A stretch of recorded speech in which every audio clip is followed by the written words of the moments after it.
Monsieur le Président, mes chers collègues, comme l'a rappelé ma collègue Fanny Chappé, la région œuvre avec une détermination sans faille au désenclavement de la Bretagne, à son raccordement à l'Europe et au monde. Le projet de budget que nous allons examiner durant cette session le démontre une fois de plus volontiers. J'en retiens notamment dans le domaine ferroviaire les travaux de renouvellement de la section Rennes-Retier pour un montant de 11,2 millions d'euros, ou la poursuite du projet de construction d'une nouvelle gare maritime à Quiberon, laquelle devrait entrer en service dès 2023. Ou encore le chantier d'aménagement de la gare de Landivisiau, financé intégralement par la région, pour un montant de 400 000 euros. Mais nous savons aussi que ce combat, nous ne pourrons pas le remporter seuls. Pour y parvenir, nous avons besoin d'un partenariat fort avec l'État. C'est tout le sens du pacte d'accessibilité que nous avons négocié avec celui-ci.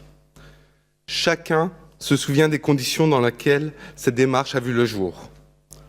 Impulsé par la région, le document a été construit avec les conseils départementaux, les métropoles, les agglomérations de Quimper et Lorient, et avec le soutien de l'agglomération de Redon, suite à la décision du gouvernement de renoncer au projet d'aéroport de Notre-Dame-des-Landes. Je tiens d'abord à saluer, Monsieur le Président, l'esprit de concertation qui vous a en permanence animé dans la conduite de ce dossier. Je tiens en même temps à remercier l'ensemble des parlementaires bretons, et notamment ceux de la majorité, qui ont œuvré pour que ces avancées voient le jour. J'entends encore les maintes interpellations qui vous ont été faites, Monsieur le Président, par nos oppositions régionales dans cet hémicycle, sur nos amis au gouvernement, à l'hôtel de l'AC et au Parlement quant à leur prétendue absence d'influence. Eh bien, je dirais simplement qu'en Bretagne, le faiseux vaut toujours mieux que le diseux. Non seulement, comme je l'ai évoqué précédemment, les collectivités infrarégionales ont été associées à l'élaboration du projet, mais elles ont en outre toujours été informées de l'évolution des négociations par le biais de la CTAP. Ce choix vous honore. Il était de surcroît très judicieux, étant donné l'importance absolue de présenter un front breton uni. Les tractations avec l'État se sont poursuivies jusqu'au dernier moment, jusqu'à l'avant-veille de la présente session. Ces ultimes échanges, loin d'avoir été inutiles, ont au contraire été très fructueux. Ils nous ont permis d'obtenir certaines avancées tout à fait substantielles au profit de la Bretagne occidentale, notamment dans le domaine ferroviaire. Il y a la décision opportune de procéder à des expertises complémentaires sur l'axe nord, mais aussi le soutien apporté par l'État à la réalisation d'un schéma directeur et des études préalables du PEM de Brest dans le but d'articuler dessertes ferroviaires et futures lignes de tramway. En fin de compte, ce pacte constitue une excellente nouvelle pour l'ensemble des territoires constitutifs de la Bretagne. Tous, sans exception, en profiteront. La pointe bretonne, y compris, du Léon au Trégor, de la Cornouaille au Vanté. Ce n'est pas rien. La sanctuarisation jusqu'à 2027 de la desserte TGV jusqu'à Brest et Quimper constitue une garantie inappréciable dans un contexte très incertain, marqué par la future ouverture de la concurrence. Ce n'est pas rien. L'engagement d'études visant à augmenter le nombre de trains bolides desservant Brest devrait permettre, en dernier ressort, de multiplier les opportunités de relier Paris en 3h13 au lieu de 3h30 aujourd'hui.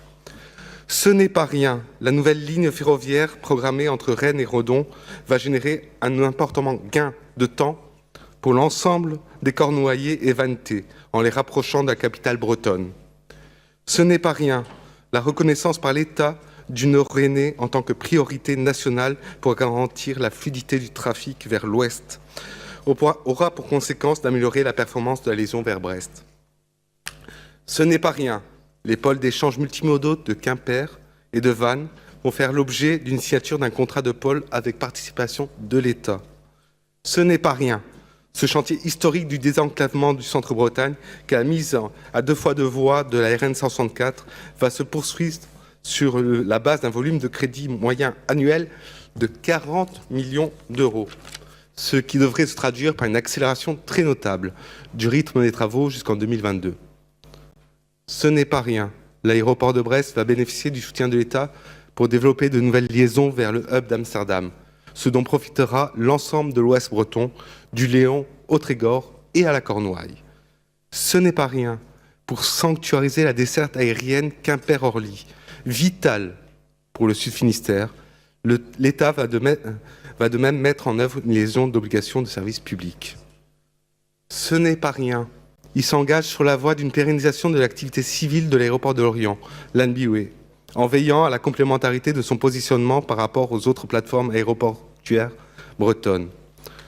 Ce n'est pas rien. Un volet portuaire a été intégré au pacte alors qu'il n'y figurait pas initialement. À ce titre, l'État se décide à considérer les ports de notre façade maritime septentrionale comme potentiellement éligibles aux politiques européennes afférentes au RTT. Il s'engage pareillement à pouvoir ces mêmes ports de moyens humains nécessaires pour répondre aux défis posés par le Brexit, quel que soit le scénario qui prévaudra. Non seulement tout cela n'est pas rien, mais c'est même beaucoup. Il faut tout de même se remémorer d'où l'on vient et à quoi on a échappé. En ce qui me concerne, je n'ai pas oublié, s'agissant des enjeux ferroviaires, les conclusions du rapport Duron, qui ne prévoyait aucun investissement pour la Bretagne d'ici 2040. Ni l'orientation du gouvernement qui voulait ne plus investir dans les grosses infrastructures pour se consacrer au transport du quotidien. Ni les doutes de beaucoup de ces éternels sceptiques sur la parole donnée par le président de la République lors de son discours de Quimper. Nous ne sommes pas découragés pour autant. Nous n'avons jamais baissé les bras. Nous n'avons pas reculé devant l'adversité. Et le gouvernement a su nous entendre. Et c'est la force de notre engagement, ce fameux pacte breton que vous évoquez souvent, Monsieur le Président, qui se trouve aujourd'hui récompensé. Alors certes, l'ensemble de nos vœux ne sont pas nécessairement exaucés. Mais comment aurait-il pu l'être? Il faut prendre ce pacte pour ce qu'il est, le fruit d'un compromis. Un compromis, par définition, n'a jamais vocation à satisfaire l'intégralité des revendications d'une partie. Sinon, il s'agit d'un contrat léonin. Ce pacte d'accessibilité est un bon point d'équilibre entre ce que l'État est prêt à nous accorder et ce dont nous avons besoin pour désenclaver notre territoire. Nous l'avons vu, il contient des avancées substantielles sur les volets routiers, ferroviaires, aéroportuaires, portuaires aussi, qui profiteront à l'ensemble des Bretonnes et des Bretons. À ceux de l'Ouest et à ceux de l'Est, à ceux du Nord et à ceux du Sud, à ceux de l'intérieur et à ceux du littoral. La Bretagne occidentale avait tout à gagner à la signature de cet accord. Celui-ci offre de nouveaux leviers de développement et objectivement, je vois mal comment elle pourrait se porter mieux sans eux. En un mot, je préfère le pragmatisme au maximalisme, au jusqu'au-boutisme, au toutourianisme dont nous entretenait récemment notre collègue Gérald Lec. Le pacte d'accessibilité que vous vous apprêtez à signer n'est sans doute pas parfait, Monsieur le Président, mais il est le meilleur que l'on pouvait espérer et il constitue pour la Bretagne dans son ensemble, comme pour chacune de ses composantes territoriales, un puissant facteur d'attractivité. Je vous remercie pour votre attention.